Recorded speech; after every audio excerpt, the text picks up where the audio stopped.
Welcome to the Women of Regenerative Ag podcast. This is a platform for the extraordinary women leading the regenerative agricultural movement and the transformation of our societies around the world. They are on the ground, creating critical shifts in seemingly intractable and highly unsustainable systems, and they have been doing so for a long time. I'm Aurora Flynn, creator of the show. In this series, we look to explore beyond the soil, to the underlying theme of transformation itself across size, scale, multiple dimensions, from that very internal landscape of human consciousness to the outer manifestation in the world around us, be it in the form of agricultural management practices, tools, and techniques, to culture, economics, policy, as well as the built environment. This series is a joint venture with Soil for Climate and my own organization, the Ouroboros Agency, where we work to help transform the human social infrastructure and the built environment to create truly resilient and regenerative societies. These recordings originally aired as interactive live stream interviews on social media. They were held during the initial months of the U.S. COVID lockdown, and due to limited facilities, we sometimes had to get creative with our locations and dealt with the occasional technical issue. Please enjoy these incredible women.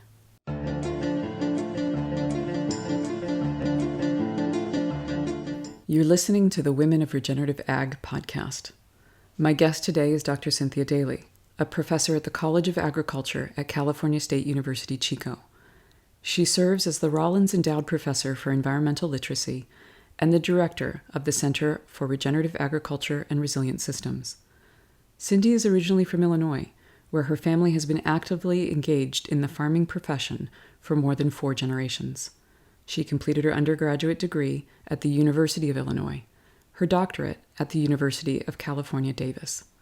She joined the CSU Chico California of Agriculture faculty in 1997 and later founded the Organic Dairy Education and Research Program in 2006. Seeing the need to grow the ecological farming movement, Daley went on to co-create the Regenerative Agriculture Initiative in 2016 and guided the program to center status in May of 2019. The new Center for Regenerative Agriculture and Resilient Systems is a consortium of interdisciplinary faculty and farmers who recognize the ecological benefits of regenerative farming practices, including water conservation, soil fertility, and carbon sequestration. The center's guiding principle is that agriculture, when done regeneratively, can be the solution to soil degradation and climate change. Cindy, thank you so much for being with us today. I'm excited to be here, and thank you very much for the invitation. Absolutely. I'm a big fan of Soil for Climate. You guys are doing great work. Thank you. Thanks for all you do. I wanted to actually ask you a little bit about the 4 generations of your family that you're speaking about in farming practices. What areas was that including? Can you tell us a bit about that? It's a conventional farming system. It's corn, soybeans, hay, cattle. There was a time when I was growing up when it was much more diversified, as were all farms in the Midwest, much more diversified. And we had hogs and chickens and that type of thing. But it's evolved as all of production ag has into more of a monocropping type system. So that's kind of where it is currently. My sister and brother are both actively engaged in farming as their primary source of income. And my brother, interestingly enough, has transitioned one of the 3 farms into an organic system. So that's now about 4 to 5 years kind of into the process. So he's on that learning curve. I'm very, very proud of him because, it's a very conventional, very conservative area. And you don't want to be the talk of the coffee shop, not in that part of the world. It really it determines whether or not you're going to get the leases that you really want in order to, to have the size that you need to be viable. Yeah. So I'm sorry, say again? I just said my hat is off to him for, being able to, to sustain that social pressure. Yeah. With kind of moving into more of a regenerative type model. Absolutely. Amber Smith, who's the director of Women in Ranching, came on, and this is one of the primary roles that group is forming. Really, is and serving as the sort of the social impingement that comes from really shifting away from not just agricultural practices, but a cultural narrative around how to tend a landscape. And I think people underestimate the power of Absolutely. what, yeah, of what that is and what that generating force is and the destructiveness of it, how much it can actually impede you from doing what you know. Yeah, it absolutely, it's huge. I mean, it's hard enough just relearning, a new biological type system when you've been cultured and raised in more of a geochemical kind of an approach. So, it's a complete paradigm shift in what you know, but it's also a behavioral change. And that social impact, like you had said, is really important. And that's why I think any of these transition programs must include, the social components, the support. You need a farmer to farmer network to provide that kind of peer support that they need in order that they can continue to learn, because there'll be failures and there'll be, plenty of times where you really question whether or not you're going down the right path, and you need that social support, that help, in order to kind of keep moving through, the downturns, so that you can really learn to enjoy, that change in farming. So It's really interesting. And joy is a really key word there. Like, I think there's a propensity to really shut down. It's so funny. We tell people that life is, you're going to have failures. It's how you grow. And then we go, but you have to know what you're doing. You always have to know what you're doing. You can't get it wrong. And please don't show the world that you don't know what you're doing, because then it calls into question, how good are you? And, how valued are you? And it's that social pressure is a very real threat to the nervous system, to feel like people are not understanding or disrespecting or turning away because you're moving outside of an identity that no longer fits what makes them feel comfortable. right. Yeah, Um, absolutely. Yeah, there's a whole psychosocial component to this transitioning into this new paradigm that we really need to get on, that we really need to provide more support to, because it's a critical piece. yeah. It could be the difference between being able to make this happen and not. That was why I ended up doing the training programs I did and the applied research and the theoretical, was to move that psychosocial fabric. And that actually is the research that, even the UNESCO and the Director General of UNESCO, Irina Bokova, brought up in, I think it was 2012. She said that unless, culture was at the heart of a sustainability agenda, it wasn't going to take place, in that culture is the underlying fabric for everything else on top. And I looked at what was subculture, right? Because I was going, culture, yes, as a driver, but what kind of culture? There's a lot of cultures out there. Mhm. And so I went into that psychosocial realm of what does that need to be integral. I always, I ended up having to teach it to students like it's a pizza crust, right? And everything else are the toppings, the renewable energy we choose to do, the agricultural practices, the electric cars. These are all different toppings we can put. But Mhm. unless you have that really firm, robust, highly connected, interdependent awareness, ability to have flexible cognitive processes. Like, there's a host of things you need to be a truly resilient community and a resilient human being. And how do we create that sense of belonging? Um, Excellent. so we know this with research. So it's right there in our faces. And yet it's one of the last things we usually want to tend, because the soil microbiome is so incredibly juicy and fascinating. And we are holistic though. We need all of it completely. So we already have people asking if they want to know about specific goals for the center. So let's dive right into the Center for Regenerative Agriculture and Resilient Systems, how it began and the goals, the phases I know you were speaking about with me that you want to move into with it. Right. Right. Well, you mentioned the overall, approach, how it came about, how it happened, in the introduction. So I won't necessarily reiterate that, but there's just this tremendous need. I mean, just look at where we are today, and we don't seem to be moving the needle on sustainable agriculture in the direction that we need to go. And we certainly don't want to sustain a degraded system. And we do need to be thinking more regeneratively. And all hands on deck. We don't have an awful lot of time.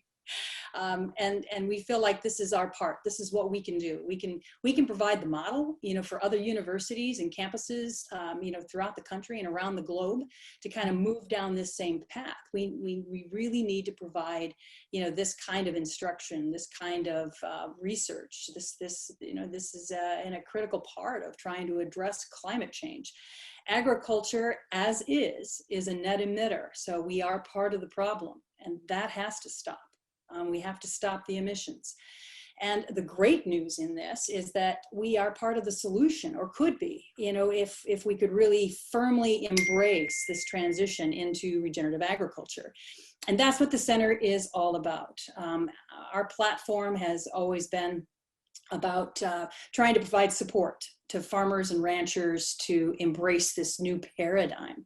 So we've invested pretty heavily initially into our applied research program, which in many respects is in partnership with many of our mentor farmers. If you go to our website, you can see several of them. We've got some incredibly, bright, innovative farmers that are part of our research program. And on their farms, they're the ones with skin in the game. They're experimenting with some of these new methods and approaches to food and fiber production. So that's, we've got 10 active projects going on currently. We've taken on 6 new graduate students in our interdisciplinary masters that is, it's with an emphasis in regenerative agriculture. Many of these are local farmers that wanted to come back for the additional education and the support in order to do research programs, research projects on their own farms. Fantastic. Raquel Massa is a classic example. She's a wonderful pioneer who is doing some work in regenerative almond production. So she's got it all going on: cover crops, compost, and animal grazing. So it's pretty phenomenal, the project there. We're just our first year into that particular study.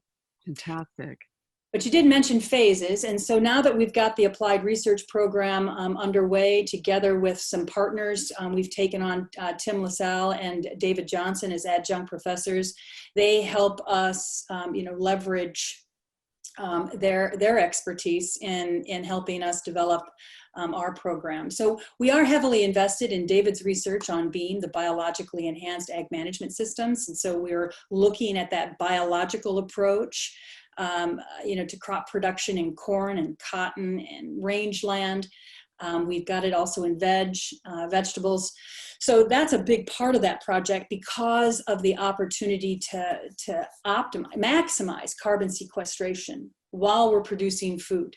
So that's the beauty of it, trying to reestablish that soil microbiome. And David's inoculum appears to be, that solution. It's an opportunity to re-inoculate some pretty degraded soils and get that soil microbiome, to start reinvigorating, that system. So that's kind of an exciting piece. The next step for us is really to move into course development. So we're working on a professional course series that is designed not only to support our own program within the College of Agriculture, but we want to be able to make it online so that we can also support other universities that are starting to stick their toe into this arena. We think that's pretty exciting. Southern Cross in Australia already has a degree program. We want to do some cost share with them and others.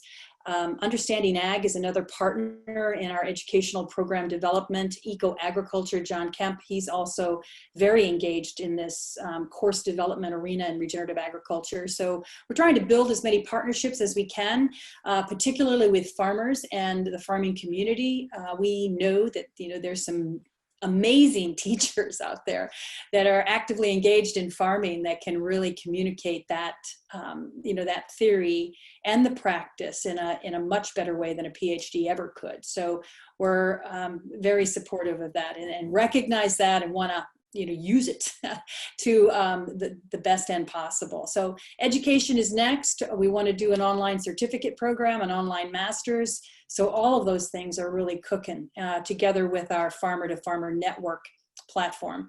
I think John has got or will have some pretty exciting announcements coming up. He's developing a platform for farmers that we're going to help beta test and support in that process. So lots of great things going on. We need to band together. We need to work together and leverage each other and try to get this whole movement off the ground. Cynthia, it's really extraordinary to hear. I think it's also the perspective and paradigm I find most refreshing about the center, and also about you, and about the sort of the regenerative ag community.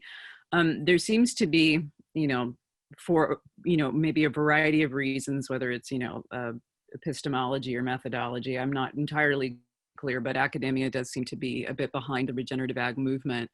And certainly not propelling it the way one would hope and think, especially when we have national, international organizations that are still kind of, well, in the old paradigm. And I know we throw that word around a lot, paradigm. And it's one of those, probably those learning curves as you start opening up to a new world, you're like, oh, that was the old paradigm. And it takes a while, to get there. But why is this? I mean, you have this automatic, what seemingly is an automatic orientation that this is farmer driven, rancher driven. They need to be the speakers, and academia seems to be behind it. Do you have sort of inklings as to why, and what has been your experience being sort of that bridge in academia? So why is academia behind? Yes. Well, it's made up of people, and it's made up of egos, and it's made up of and that's the honest to God truth. And anybody who's been involved in academia, like me for the last 30 years, understands that better than most. And so if you can pull ego out of it, and if you could just look at what needs to be done, and then try to develop that holistic context, anything that we do needs to be going down this path of trying to support and elevate regenerative agriculture in the industry and on our campuses. Because that's part of the solution. Otherwise, you're just a distraction. You're just a distraction, and you're consuming oxygen that probably needs to go to somebody who's going down the right path. I guess I've just kind of lost patience for that. And but that's not to say that we need to provide that kind of support. And I think there's a lot of folks that are kind of coming around. We have to understand that while we want farmers to jump on this learning curve and go through this transition into, campuses have to do the same thing. All of these academic programs have to do the same thing.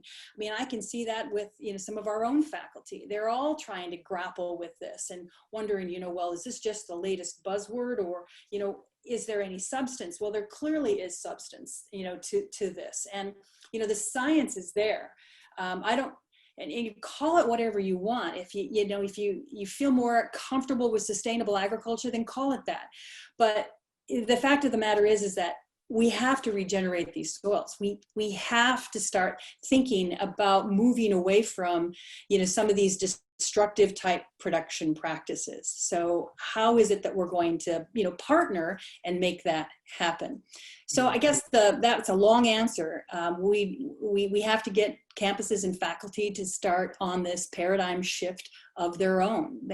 And oftentimes, if they could be married to a whole history of publications that, kind of support this old geochemical kind of an approach. And so they're going to want to defend a lifetime career that's been invested in that, millions of dollars. So it is hard for people to make that transition. And there's some really wonderful, brilliant people. And what we need to do is help them make that mind shift into this new paradigm. You should think that the academia, the universities, should be on the cutting, bleeding edge and welcome new ideas. But that is so not how that comes together on campuses. It just isn't. There's as much bloodshed there on some of these issues as ever. And in many respects, some of these programs are so heavily subsidized by outside entities that, want to continue down this business model of this geochemical kind of business model. So there are those kinds of pressures. And if you get that kind of pressure, that's real pressure, because that can actually come from the top of your administrative food chain. And you never want to get behind that 8 ball because that's just a lose-lose situation. I've seen many of my colleagues get into that kind of a situation, and it's ugly. It's a career killer in many respects. And so there's a lot of issues there that could probably explain, why some of the universities and campuses tend to be a little slow to adapt. It's a phenomenal conundrum, the image you just painted, because you would really hope that academia was the bleeding edge, was that incredible frontier of ideas and thought and innovation and ingenuity. And the sidelining effect of being what I non-affectionately was called defiant at university in my graduate department. When you bring in a new perspective, a new paradigm, a new way of looking at the world, and you're committed to it, it's amazing how much that rattles the identities around you. And I think you just brought up some of those threads that you can't see when you're in academia initially, and then you follow it and you understand why there's such a rigidity to the constructs they're so committed to that make no sense in some respects.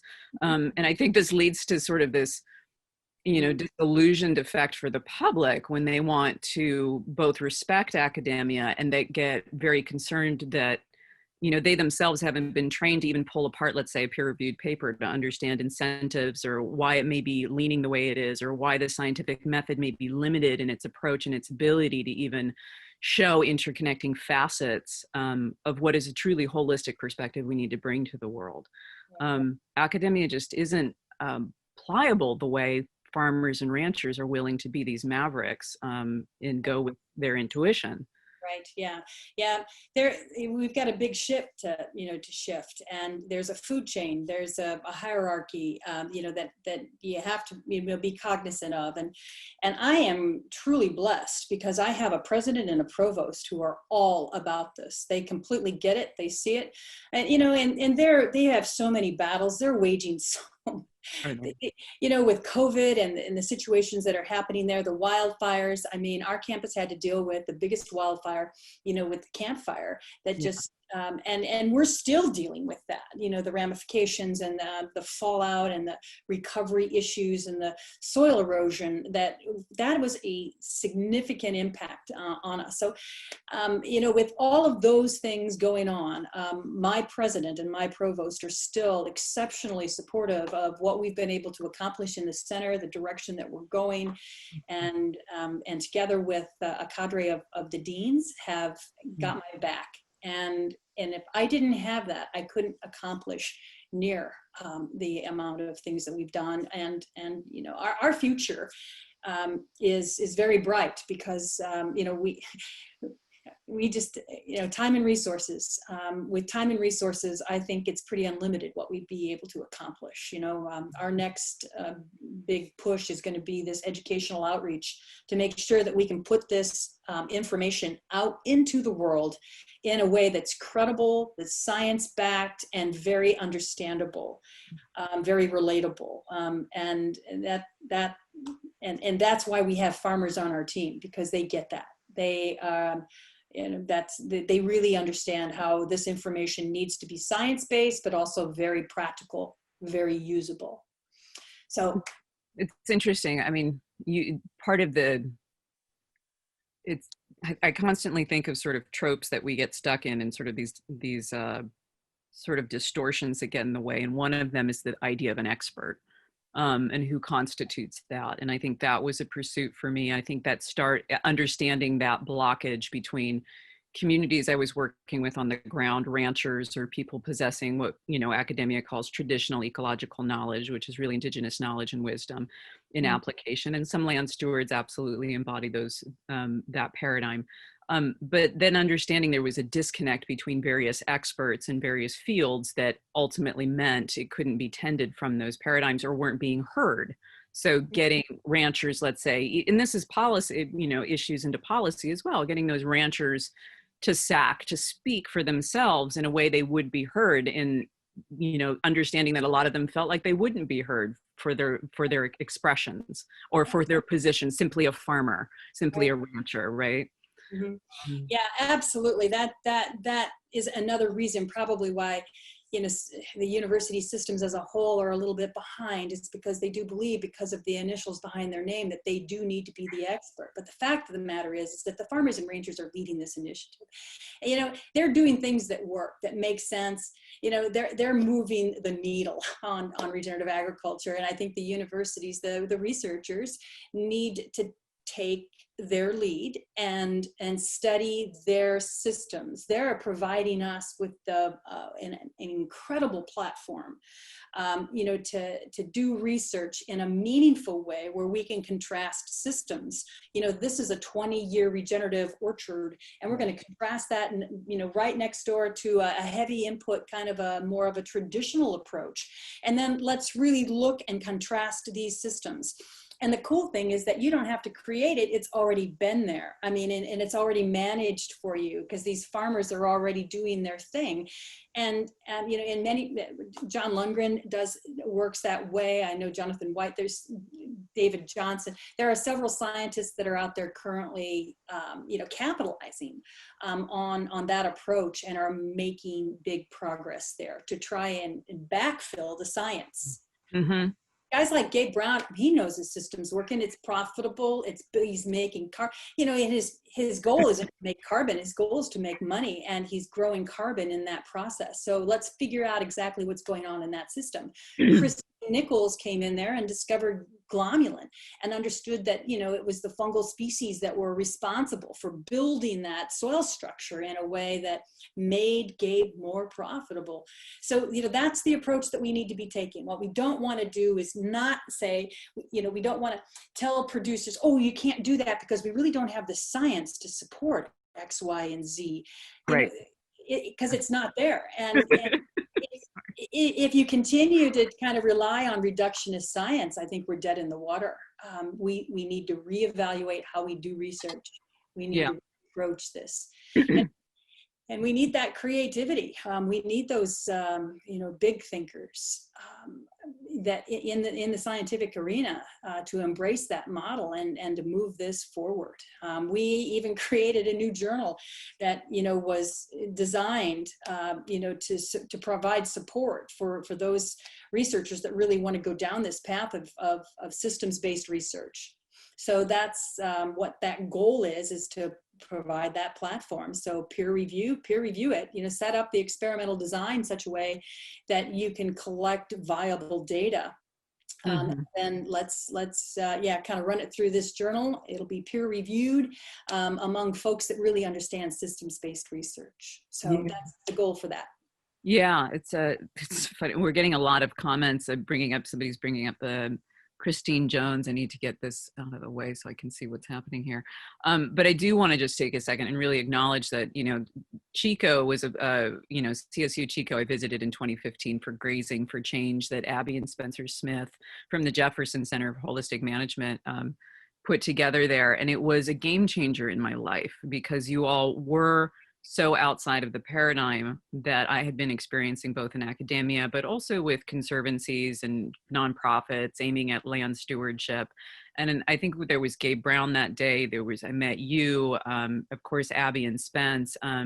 You had Dr. Christine Jones. I mean, it was this whole allotment of phenomenal human beings interconnecting different areas of expertise for a whole new paradigm of thought within the realm of academia as well. And it was really astonishing and refreshing to see that kind of thought process happening. And I did not find that when I went to academia. I was utterly frustrated and miserable in many respects.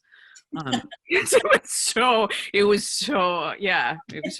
It's great to get that kind of feedback, Roy, because frankly, I get hammered a lot by some of the more conventional thinking in academia, because a lot of the stuff that Gabe was talking about or Christine was talking about doesn't have, I mean, there's a lot of science there, but you have to string it together, and that's kind of an important piece. So we do get beat up a little bit for kind of bringing that bleeding edge kind of information forward, but I think that's the only way in which we're going to make any progress here. Is you got to be willing to take that kind of heat and just pushing forward. It's really I think this is this is such an area to come into, because it speaks to what you're seeing with farmers and ranchers culturally get kind of hit with when they start edging out. You see it in academia, and the propensity in culture and people in general to want to be very, very resistant to a new paradigm of thought is kind of extraordinary. How much our identities and egos are really trapped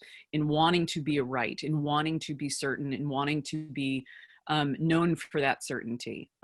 It's kind of alarming, and I think I'm still coming out of a few years of feeling really bludgeoned from kind of pushing on having an incredible paradigm shifting community on one side of my life, and then the other side that was just hitting the surface all the time, being called defiant or crazy, or, you know, and now I'm being validated and being taken into other academics that are, you know, are moving outside the system. But I really didn't know what to do once I got out of academia, because it was such a bludgeonery sort of experience of limitations. So it's just like, wow. Recovery is what you're telling me. You're trying No, there was a bit of PTSD. I will say I had an amazing mentor who would look at me, and she, you know, she was also, and I don't want to say this is gender specific. I think this is a way the culture functions to be, you know, to be dominant in that sense. But I think there is something that as a woman, you know, you're more likely to be called defiant, or, you know, please get into place, rather than the maverick that I found a lot of my colleagues would be called. It was just a really exhausting process. And I was, you know, I constantly got that from female faculty as well, where they were just like, you're opinionated, you have vision, you're going to get yourself in trouble if you don't edit and hold back. And you will be sidelined. And I was. And it was, that's a whole nother can of worms to pull apart. But I think it's really part of the indoctrination of the culture is to keep people small and quiet. That is truly the case. And you do need to know when to, you know, what battles to pick, and kind of, set the stage. And there's a lot of strategy. It's a chess game in many respects to try and survive in academia, frankly. But I agree. I think that the whole paradigm shift in that, that the farmers are experiencing, you know, academia also has those same kind of social pressures. The social psychological component of this is just it's a real problem that needs to be addressed. It really does.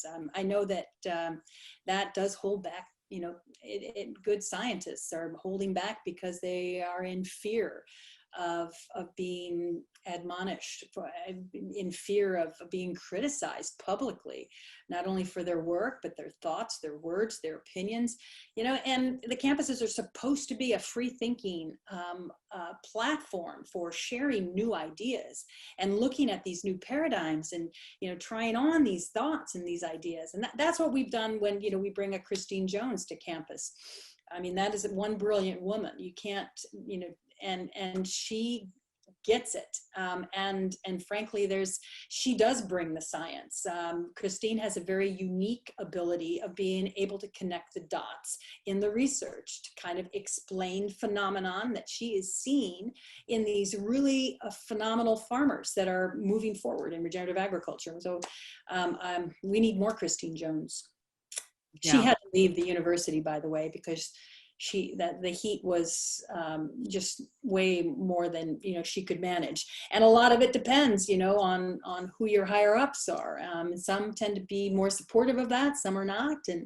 And she got in trouble and left, and is doing quite well, even though she's not affiliated with the university campus. I'm just really pleased that she's not so bitter that she's not willing to work with people like us, to me and my colleagues. So anyway, if you're watching, God love you. No, absolutely. I had no idea. I completely missed that chapter with her. She's a complete inspiration, especially with her narrative, the whole way she connects, like you said, the way she connects everything. She's extraordinary. She was a game changer for me and her thoughts. I feel the same way. She's been a game changer for myself as well. Wow, that's really stunning, horrifying in some respects. You know, in some respects, I think, and I really don't like this to be true, but I think there's a certain amount of changing of the guard that has to happen over time in order for this. But again, it comes back to being rancher and farmer led to some respect. And that's when I don't have a lot. I mean, I have a hope. Your wonderful, you know, center popped up right as I was looking at academia a year after I'd gone, where to go for higher education. But I found a lot of the curriculums I was looking at to be really limiting, really specific, really hyper-focused. And I didn't understand the reductionistic view why that was necessary and why that was the end all and be all and the solution to our problems when there was such a clear interconnection happening. So Sebastian Scott says she's a hero. Yeah. Yeah. And unfortunately, that whole reductionist approach, Aurora, is really leading us down the wrong path. I mean, it has really set the stage for some really awful policy. We know research sets policy. So, we need to change the way in which we do science so that we can, feed the politicians better data because we're not there yet. I mean, there's an awful lot of work that needs to be done in those arenas. And I know the Richard Teague, Peter Bick, David Johnson, they've got a very large study going on there in the Midwest that I think is going to be a huge game changer, for wildland, rangeland management systems that I hope Forest Service and BLM and other agencies are going to be very aware of. We want to be able to take that kind of data and bring it into our technical service provider training that will help us train folks in NRCS and the RCDs and USDA and places like that. I think there's no real mechanism to get this to them to help them understand it so that they can, provide the kind of policy and get the funding, into the hands of the people that need it. So there's big issues that we're trying to deal with in that arena. Yeah, absolutely. Sometimes I want to help the public understand where they can mobilize and support and why this, people they see soil as this panacea and they're like, oh my goodness, why can't we just, absolutely switch everybody to these regenerative practices? And what they don't realize is that there is hurdle after hurdle after hurdle from a collective narrative behind what agriculture is to even policy shifts. You get a really, like you're saying, you get in Sonoma County, we have, I think every building over 40 feet now has to have solar panels. Well, this brings us into a very real realm of social justice. And in fact, a lot of these issues, I wanted to ask you about that, is sort of where does social justice fit within the regenerative ag movement? Because I feel like there's some hurdles there we're not really looking at, but they're intrinsic to that shift being made. Oh, absolutely. Yeah. I think that's, it's a big picture thing, but social justice for absolute, not only from the, climate change perspective, when you think about the populations who are going to be most hurt by climate change, it's the poor people, it's indigenous, it's folks like that are really suffering, from these big shifts in weather patterns and heat and so on. And they don't have the resources to deal with it. And so, we're creating the problem and they're having to deal with it and are the most vulnerable. So regenerative ag will eventually address that. But then there's also the social justice that occurs on farm. When you think about the number of farmers who have been displaced because of the geochemical approach to get big or get out, I mean, I think that's criminal what has happened in our rural landscapes. It's ghost towns. In a little tiny town that I grew up in Sublette, Illinois, used to be a thriving little town, and we could ride our horses into town and go hang out with the friends, and there was a post office and a grocery store and the grain elevator. It was pretty, and now we have 3 bars, and I think that basically tells you what's going on in these small little landscapes. I mean, a few churches survive and a few bars, and that's about it. The rest of the economy dissipates because we have completely displaced our farmers from the land in this pursuit of trying to create cheap food. And this regenerative ag movement is really about regenerating those rural communities and keeping farmers on the land, making them and their properties, their land more resilient, more economically sustainable. Look what Will Harris has done in that corner of his world. I mean, he didn't wait, and now he's a thriving business entity that brings jobs into a very low income arena, and he is reinvigorating that entire community. That is what we need to do throughout the entire country and clearly around the globe. But, let's face it, in the US, we have got a ton of work to do. We've got a ton of work to do. Just drive up and down I-5 and you can see how much work we have to do. It's all heavy tillage monocrop. And if we're really going to make change, if we're really going to be the solution to climate change, we have to really address all of that. We need to get to those farmers. So let's figure out a plan and a strategy to get to those farmers, and let's make some difference. Let's move the needle. So Cindy, one of the, what are some of these, we've been talking about different hurdles that farmers and ranchers are up against, but we're also talking about academia, these different systems. Financially, what are we talking about? Like, why isn't there that transition when, you have the Gabe Browns going, it's just common sense. And I was thinking last night, actually, a friend was talking, we were talking about, tending our forests appropriately, and sort of the financial input one actually needs to have as a landowner, which is starting to sound like a weird concept to me. If you are owning land, you need to be stewarding it in a regenerative, harmonizing capacity. That people often don't have finances for, or they don't have the awareness and knowledge to. So once the awareness and knowledge is on board, is there a financial limitation and block to farmers taking out the inputs that they are, sort of almost the land is addicted to at this point and shifting to regenerative practices? Or is this just, Well, I think that there is a financial thing. There's a risk. If I change my production practice, it's just barely working now, but I am making a profit. And so I don't really want to rock the boat. And so there's that kind of a thing, and a knowledge thing, so that they're going to have to, you have to forgive me. My dogs are going to go, my dog alarm is going to go off here in a moment. I apologize for the noise in the background. No. We love real life. That's what we want. Oh, hey, Lily, come here, baby. It's okay. I just want you to know my four-legged's getting ready to join, so don't you dare.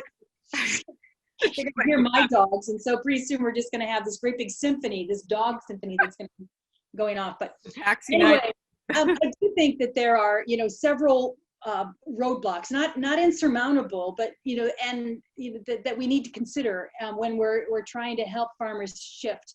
One, they need resources. They need to have confidence that what they're going to be doing is going to work. And so that's where we need these effective demonstrations.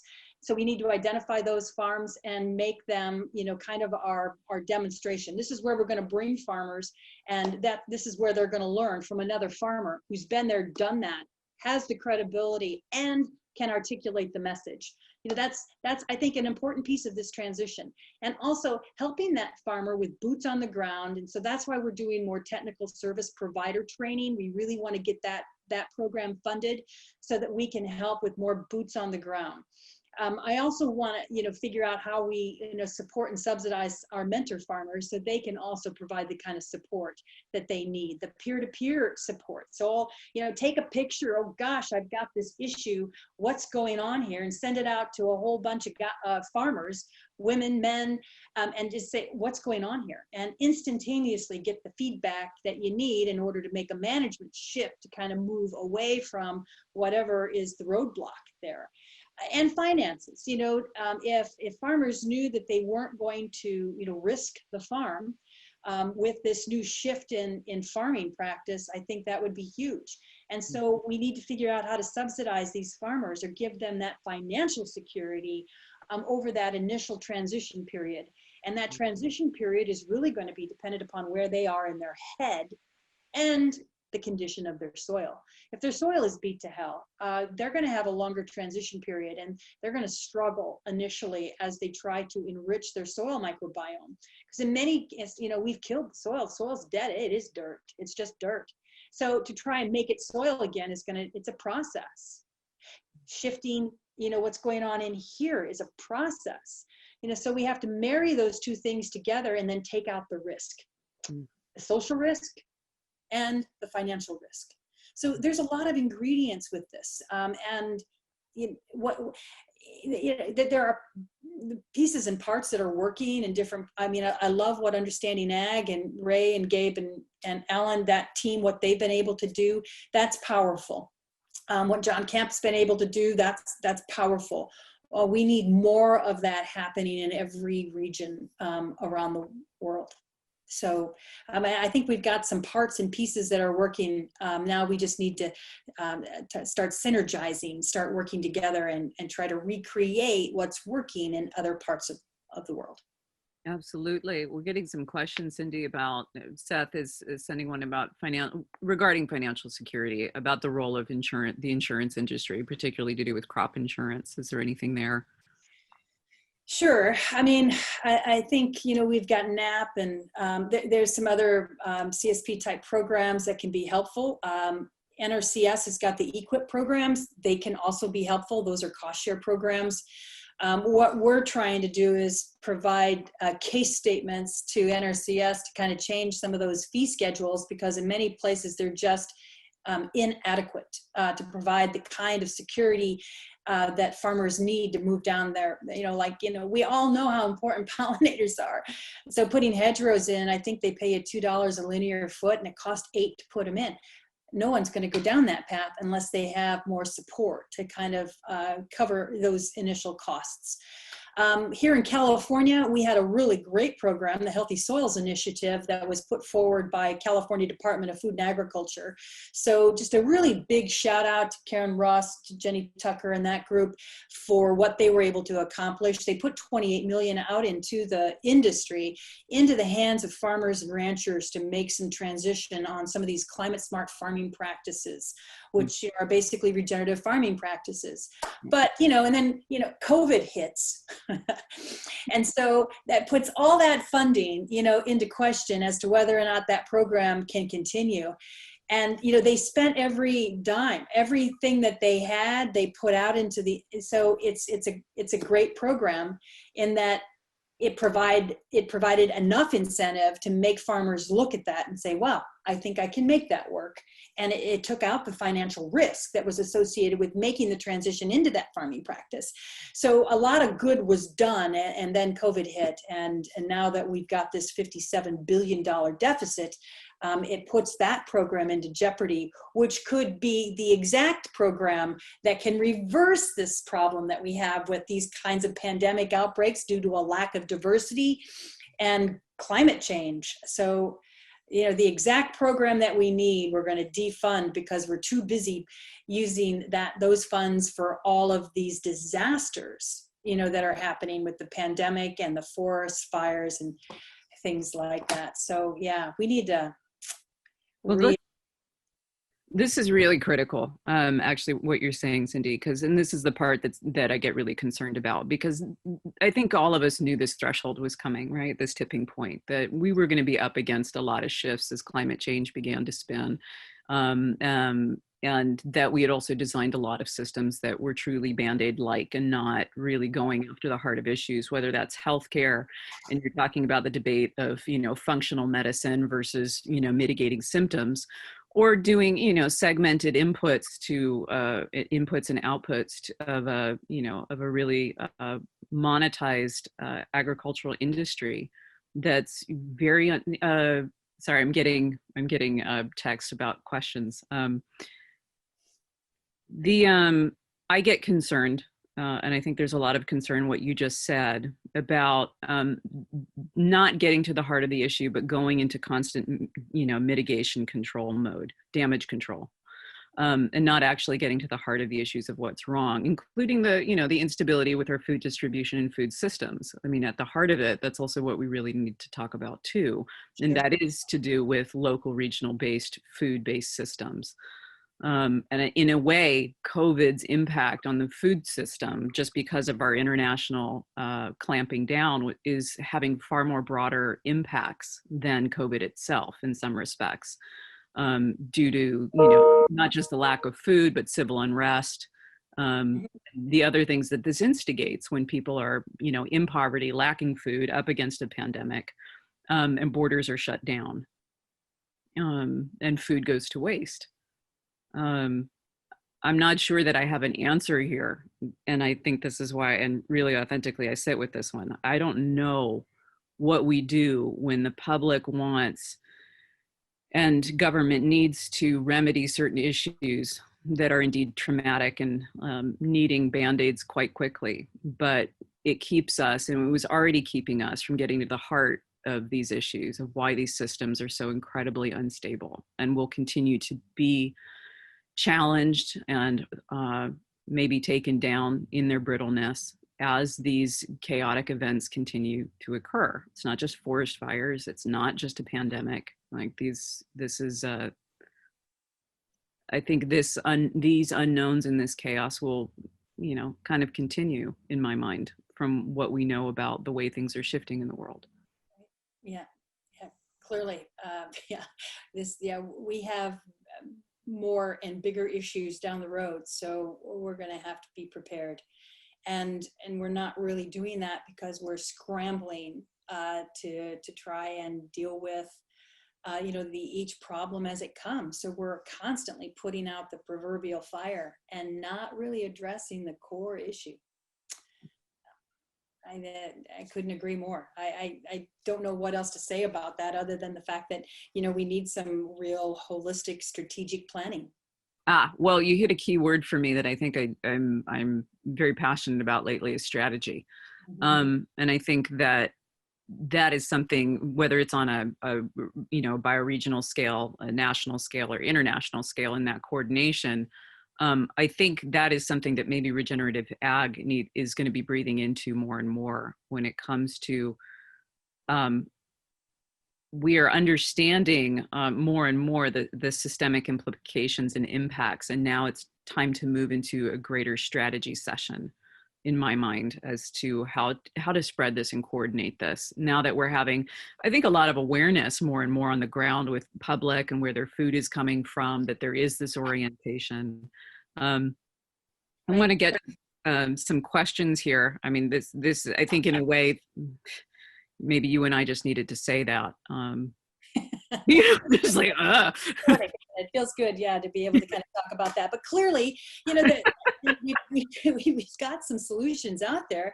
I mean, Will Harris has put an awful lot of food out into his local community while he's providing jobs, while he's sequestering carbon, and it's providing economic security too for his family. So he's got all of his family involved in that. That's another sign of a very healthy farming ecosystem is that the kids are coming back to the farm.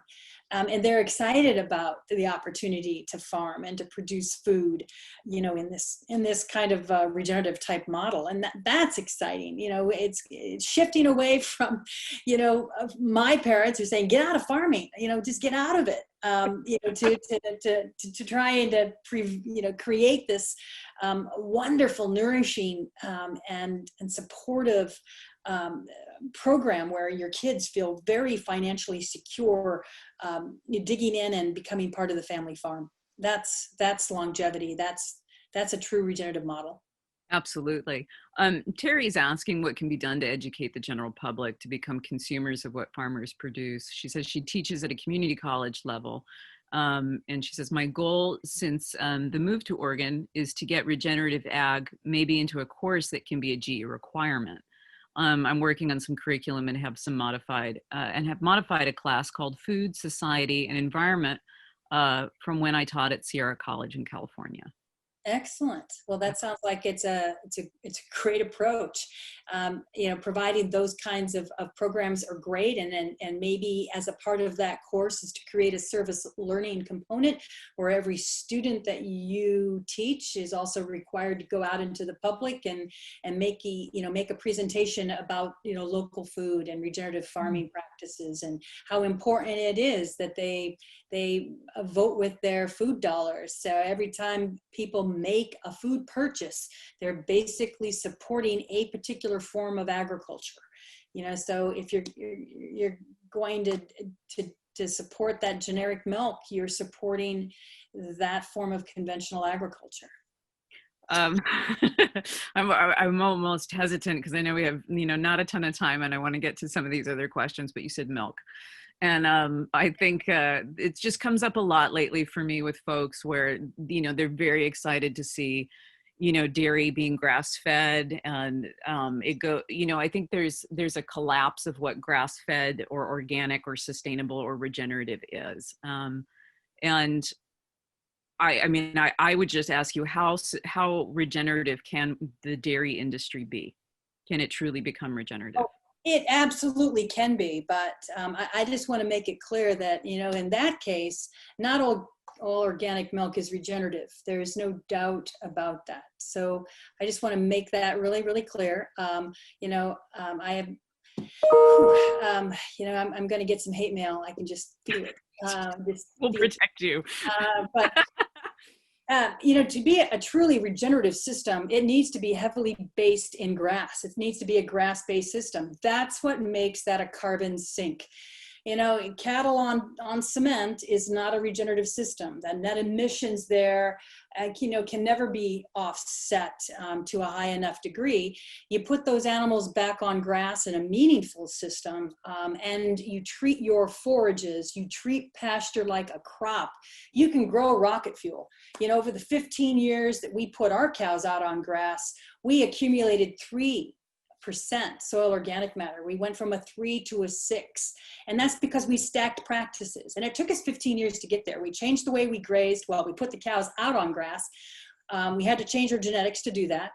We also improved grazing. We have a pretty intensive composting process where we're doing some compost applications.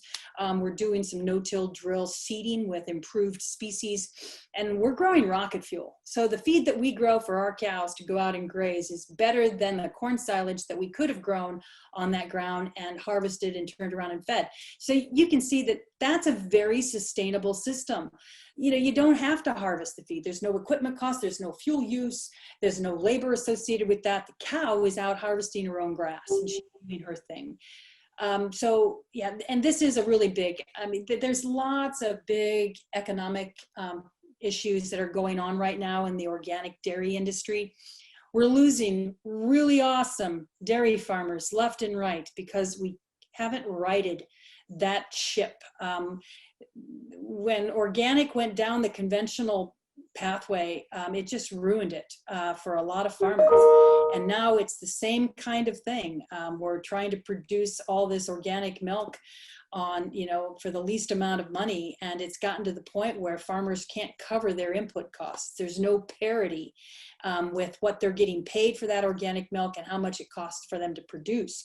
And so we've gone down that same path that we've done. So we're going to see bigger and bigger organic dairies, and their ability to graze all of their dairy cows is very difficult. It's not easy for a conventionally minded dairyman to start grazing dairy cows. That's what a friend of mine once said. We can teach a dairy cow how to graze in 2 weeks, but it'll take 2 years to teach the dairyman how to graze. So there is that problem. There's more head issues there that we need to address to really go down that paradigm. But yeah, can we make regenerative milk? We absolutely can. There's no doubt about it. Do we have a lot of that going on right now? No, we do not. Beautiful. Thank you so much for that. Just double checking some. There's been a few questions that are flying by here. Nisha, it's not a question. She's just saying she wants to see examples beyond Gabe Brown and Will. Real numbers. Yeah, I will say, I don't know how to respond to that exactly, because I feel like I know so many people that are doing extraordinary work that aren't necessarily a part of a data gathering scheme with a university or an institute, or they are, just with like the California with CAF, or with CalCan. We do have a ton of agricultural producers doing incredible work that are regeneratively based. Sure. Well, absolutely. If you go to our website and you look at our Mentor Farmer website, we've got several farmer case studies posted there. American Farmland Trust also has several wonderful case studies that they have also done a full economic assessments. So you can find some casework there if that's the kind of information that you're looking for. In the scientific literature, we do need more economic assessments completed. There's no doubt about that. But I think where the rubber meets the road is, these farmers, know their numbers, and if it's economical, they're going to move it forward. And that's, the Scott Parks of the world, the Paul Muller, Phil Fosters. They're using these regenerative practices, and they're successful farmers. They're there every year, building, growing, and that should be validation in and of itself. just the fact that they're going and growing, and Well, they're so, putting their kids back into the operation. yeah, it's interesting. She's saying open the books and show the numbers. One thing I think that is the paradigm shift that we're talking about here in some respects is Mhm. also the question of the food system design, right? And so we talk about, people immediately go scalability. What's the scalability? I want to see that you're making a certain amount in order to know that this is viable. Well, holistic context is not about a perpetual growth from, in numbers by any means. In fact, it usually has to do with thriving and being socially resilient, and having that interconnection with your community, with your family, having the ecosystem functions thriving, having the animal welfare being really quite high, and that there's a high respect for all of the interdependent facets that are going on, and you're making a good living. You aren't living in perpetual debt. But when we talk about scalability, I think, people immediately go, can we feed the world? Right? This is the question. Can we, with regenerative ag, feed the world when we need the fields of monocrops that are currently, providing grain for, millions? Right. What do you say to that kind of, yeah, Yeah, orient? well, frankly, I think the only way we're going to be able to feed 10 billion is in that regenerative model paradigm. We can't continue to erode and degrade through our soil in pursuit of cheap food. So we need to rethink, just the is cheap food all that important? And if it's not, then prove it. Pay for that farming system that you see as ideal in the regenerative type paradigm. Pay for that. A lot of these folks that I know that are in this have product online. You can order it online. They're the ones that really did well throughout this whole pandemic. They couldn't keep up with the supply because the grocery stores were empty. That food system failed. It was too brittle, as you put it, Aurora. There was just it's too broken. So any kind of shift is going to create devastation in that. Whereas these local farmers that are producing a product and trying to go direct, they had an opportunity to really grow, and they did. So that's the kind of production system you should be supporting then, to try and help them become more economically viable.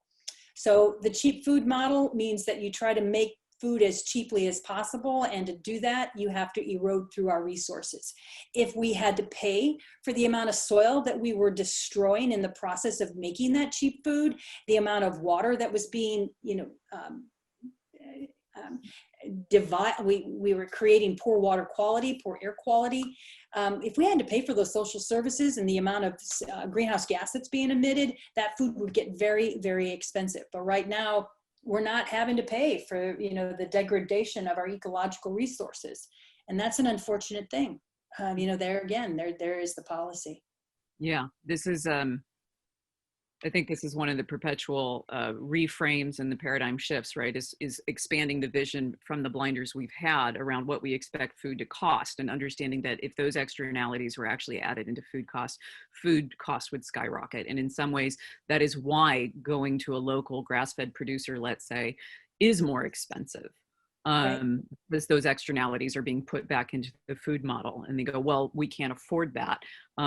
What is there to be done about making that more financially viable? Right. Is immediately where a lot of people go, which is a completely fair question. Good, good. Yeah, I think the True Cost of Food report was put out by the National Institutes of Health. I think that they put together a report through the USDA that was really quite informative. I was just on a food forum that was put on, and a lot of these big issues were talked about there. So yeah, I didn't know we were necessarily going to get into that, but there are some really wonderful reports out there on the true cost of cheap food. Yeah, no, it's a part of the expansion of the dialogue that needs to occur, as well as what it costs our bodies to eat cheap food. I was listening to this man who is really well known for his intellectual capacity, and he was talking about how most of the world is not starving anymore, how we're able to feed so many folks. But what he doesn't go into is the obesity levels. You do the 50% of the population dealing with chronic health issues, and what that does to a system, right? When you have that many people that are actually living with chronic illness because they aren't able to access whole, unprocessed, nourishing foods, and medicine is starting to catch up to all the micronutrient deficiencies that we're actually dealing with, which has a huge immunological, consequence, which is directly related to, a pandemic, right? Like these are interconnecting issues at this point. Right. And this is a birthright. Yeah. Uh, I think this is all really wonderful. I just wanted to kind of address this whole issue of economics and the caller that wanted us to open up the book. And I just thought of Danny Unruh, who is a local walnut grower. He's part of the Mennonite community, and he's been a real true mentor farmer for many farmers in our region. You can find him on our website. There's a case statement for him. This is his walnut orchard in April. And if you're a walnut farmer and your orchard looks like this, you're probably the talk of the coffee shop. What's beautiful about this is that, think about the ecological diversity here. So we have this diverse cover crop that's growing, and it's providing a whole host of habitat for all the beneficial organisms that, are not only, feeding on this, but also providing, all of the root exudates for all of the soil microbiome in the soil profile itself. So this is a beautiful thing. And we need to get all walnut farmers thinking this is a beautiful thing rather than that scorched earth approach that, seems to be really popular right now. And the economic aspect, Danny is a conventional farmer. He's not organic, but he understands the economics of this system. What's happening here is these mustard plants are really eradicating his nematode issue. So he has no nematode spray that he needs to apply here. That's a cost savings. It's not necessarily because of, the ecological value here. He's doing it because it makes economic sense. This cover crop is providing the diversity that he needs in order to control nematodes and other pests. And the other fact is that it's also pumping a lot of nitrogen into the soil profile. And so he has a lot lower nitrogen inputs. His cost is about $800 per acre. And you can call him up and ask him about that number. It's true. And that is a very low input cost. And so his return on his investment is sizable. So his net profit is much higher in this regenerative system. It's not organic, it's regenerative. In this system than he would have if he was, heavy geochemical input. And we are looking at this. We've got some studies that we're trying to do in terms of comparing Danny, with some of his more conventional type neighbors to look at the economics, to look at the pest loads, to look at the quality of the nuts, the yield, and that type of thing. So his yields are not as high as his geochemical neighbors, but his net profit is significantly higher. And isn't that what it's really about? It's about returning a highest, the net profit per acre that he possibly can. And he does it, using these very extensive polyculture cover crops. So this is interesting because there's the ROI is higher, but you also have, the holistic perspective of what we've been talking about, whether it's, the holistic perspective that comes from a regenerative production, which is the sociological, psychological, like all of these things are being met within the shift of practices. Like Gabe Brown always just goes, it's just common sense, and it really meets all these other levels. It's great. Yeah, it just makes sense. It just makes sense. And you're like, it makes sense once your blinders come off and then you can see it. But until you can see it, you're going, no, I can't possibly. I need the additives. I need to put it in there. You got it. You don't know what you don't know until you know it. And that is just the truth. That's the truth of it. Yeah. No, so we don't want to criticize people. And we realize that, I get a lot of criticisms. And I know that that's coming from people who are asking the right questions, who are just at that initial step of the paradigm shift. You got to ask those questions in order to kind of get on board, to kind of move down that path. So we need to be patient with all of that.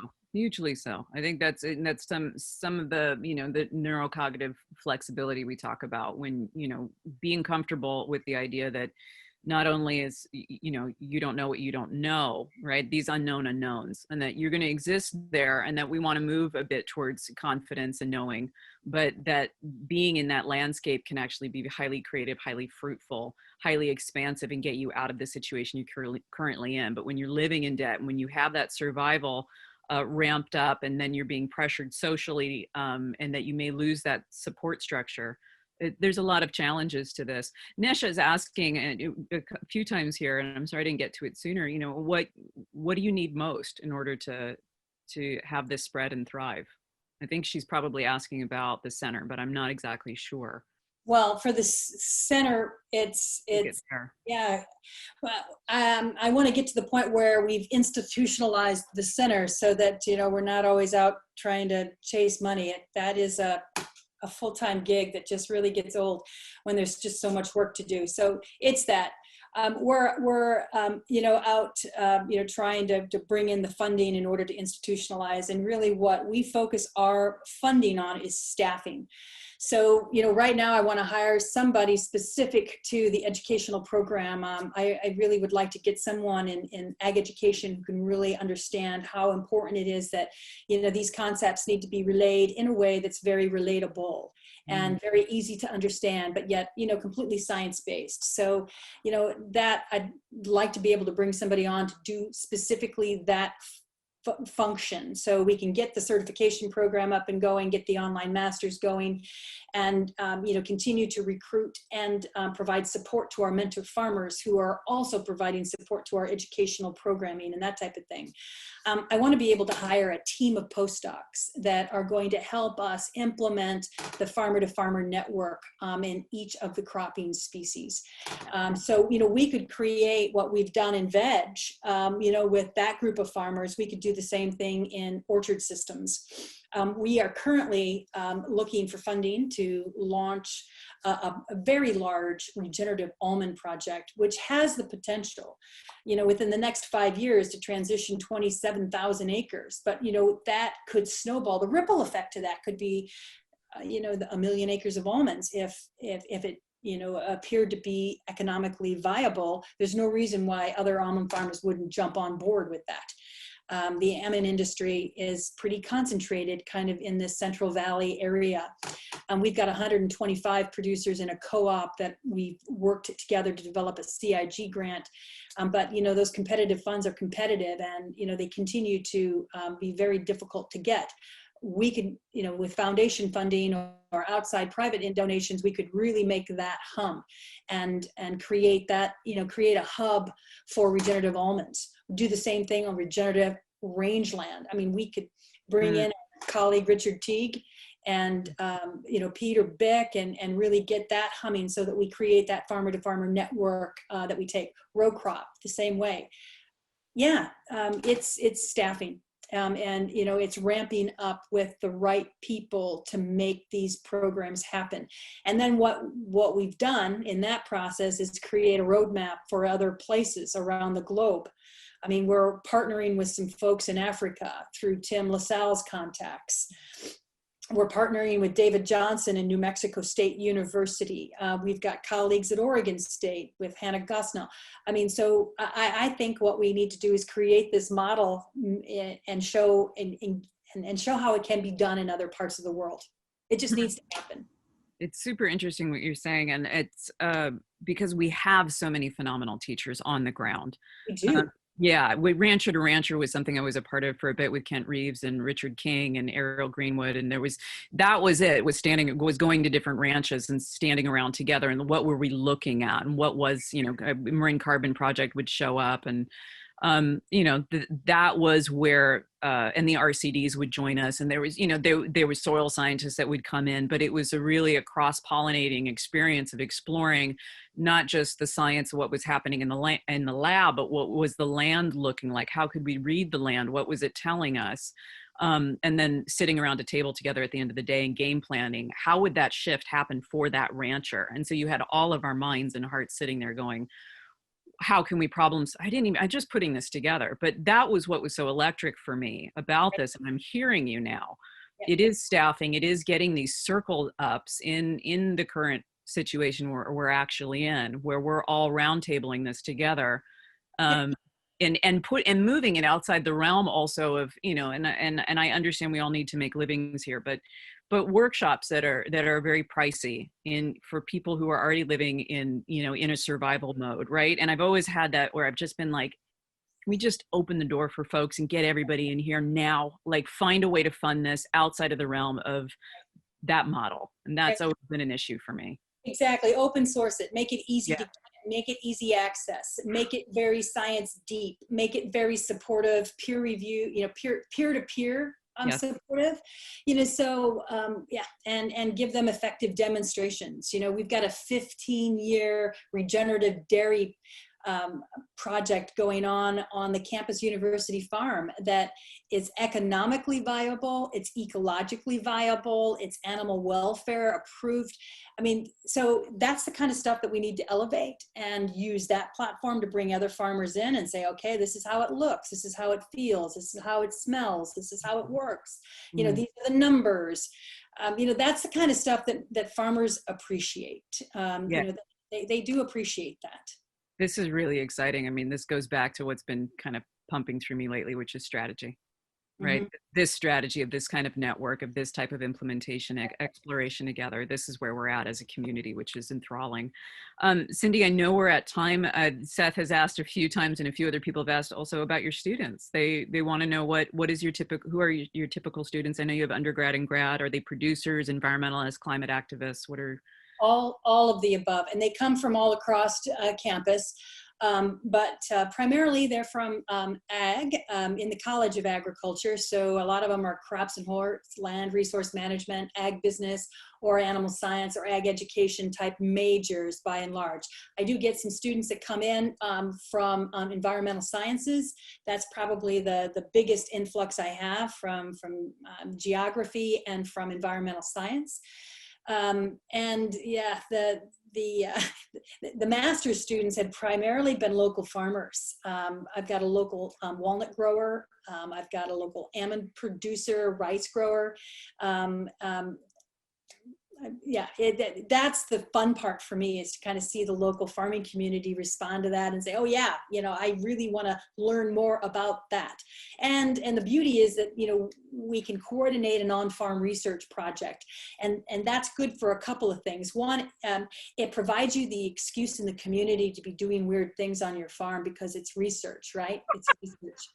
And you can kind of get your foot wet and try on these things and kind of figure out what works and what doesn't work before you can kind of expand that to the rest of your farm. And the grants that we provide then allow them the economic, insurance policy against failure, if you're just changing that paradigm. So it provides you the economic security that you need. So yeah, and it works out pretty well. We've got, several of them that are really exciting projects to participate in. There's no community out there that is, I guess, more intense and receptive, bright than our farming community and our ranchers. They're my people. I love working with them, and I'm kind of excited about the direction that the center has taken. I love this. I love the bridges you're building, Cindy. I so admire it and respect it. And I really do understand the heat that goes with both of these communities, all of the communities really, that you're talking about. But I do think there is an immense ennobling facet that comes with holding to that type of integrity and vision, and really being kind about the fact that everybody's spinning in a bit of chaos as we shift a lot of systems from that psycho-spiritual realm, the sociological, how our communities are, to how we disseminate and even interpret science and do science well, and thin out and purify, so to speak, our funding sources and policy and economics, those drivers. It's a really complicated mess, and I love seeing what you're doing. It's incredibly inspiring for me and for a lot of our community today. They have a wonderful comments. Well, thank you, and thanks for all the work that you folks do. I'm really impressed with that, and yeah, let's just kind of keep pushing. Absolutely, let's keep strategizing. Yeah, let's do that. Let's strategize. Very good. Well, Aurora, I really do appreciate the time today. Yeah, this was a lot of fun. Absolutely, for me as well. Incredibly nourishing. Thank you, Cindy. Great. Thank you. Take care. Bye-bye. Bye, everyone. Thank you so much.